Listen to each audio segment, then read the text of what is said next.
Археологи занимаются изучением исторических событий посредством предметов, созданных человеком. Они проводят раскопки и находят под покровом почвы объекты, проливающие свет на исторические события. Этим же занимаются и участники военно-патриотических клубов нашего района.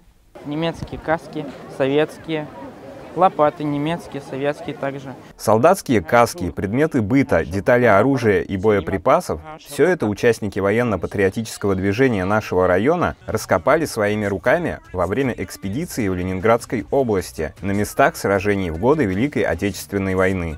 Копы заваливало, их надо было раскапывать, глубина примерно метр. Из-за корней тяжело копать, поэтому долго.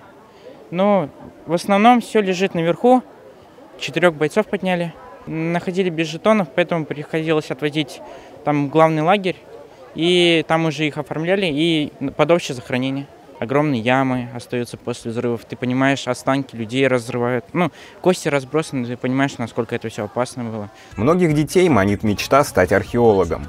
Побывать на раскопках, обнаружить древние артефакты и совершить неожиданные открытия. Детям важно попробовать себя в роли настоящих археологов, так они пробуют собственные силы в суровых условиях похода и получают новые знания и навыки.